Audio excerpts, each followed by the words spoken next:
Well, short-term insurer Sasria's recent retraction of a notice that it would not cover claims linked to civil unrest has been strongly resisted. It's also sparking discussions around South Africa's risk management and insurance landscape.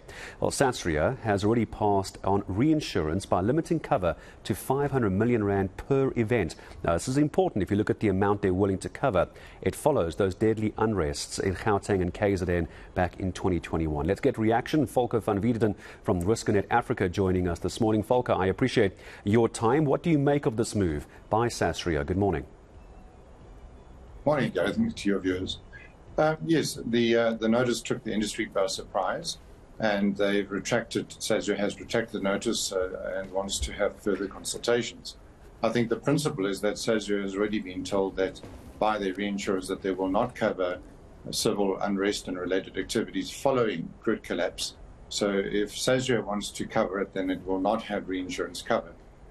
So then Sasria followed that notice by issuing the same notice to the market. The question is that the right thing for South Africa, and is that what Sasria is obligated to do in terms of its formation? So of course it took the market by surprise. The grid failure consequences and so forth have already been classified as non-insurable by the major insurers in South Africa. So Sasria followed suit. But I don't think it's as automatic as that. First, for Sasria to do so, and for us to prepare and respond. Well, I was about to say, I was under the impression, Volker, for someone who doesn't know the industry obviously as well as you do, that we all have insurance for unforeseen events. So is a grid collapse becoming, in the talk of insurers, a grid collapse is now becoming a foreseen event, or is it still considered unforeseen? Because otherwise, why are we paying insurance if you're not going to cover it when we need it?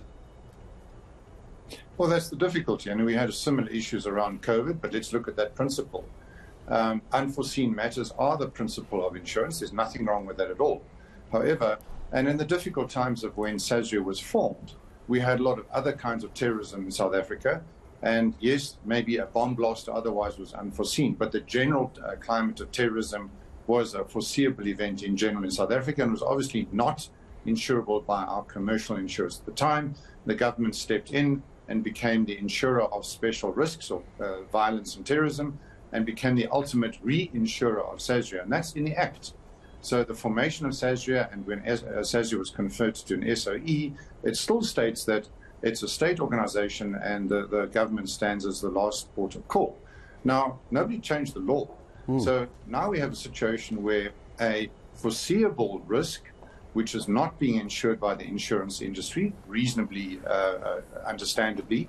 However, the risk has not gone away, and the reason why we have Sasria is the conditions that lead to these areas of unrest remain, and the company was formed by the government to act as the insurer of last resort. So I think we have at least one leg of the stool missing here, because while normal insurers are maybe understandably moving away from these foreseeable events, what's happening with the state? Because it was formed by the state, and we should have an answer from that side, or a new answer.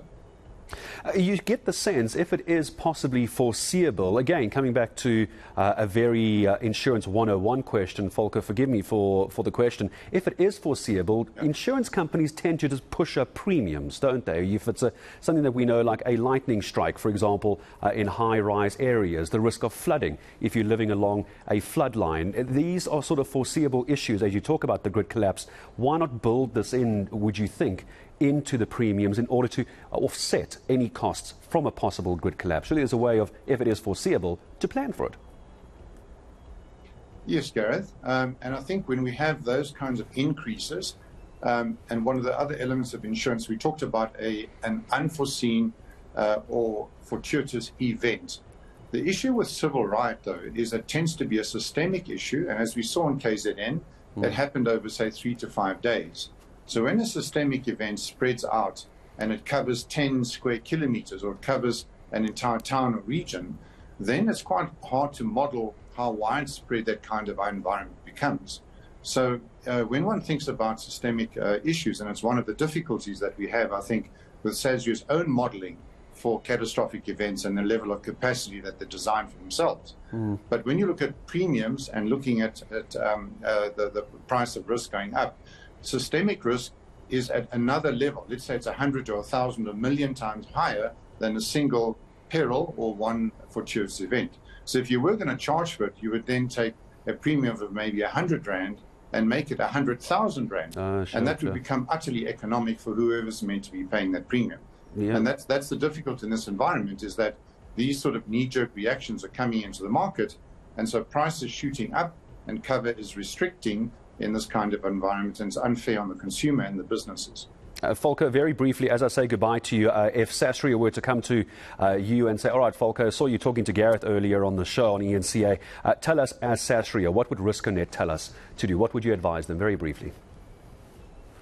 Briefly, the concept of political risk and this kind of catastrophe is that it has to be a shock that is spread over a major market like a capital market and over many years of investment income where you can recoup the losses. To try and put political risk into a 1 or 2 year renewal is really trying to mix apples and pears. It's really not a scientific way of analyzing political risk and a long-term economic peril and then trying to manage it through 1 year renewals and a reinsurance cycle. I don't think it's feasible.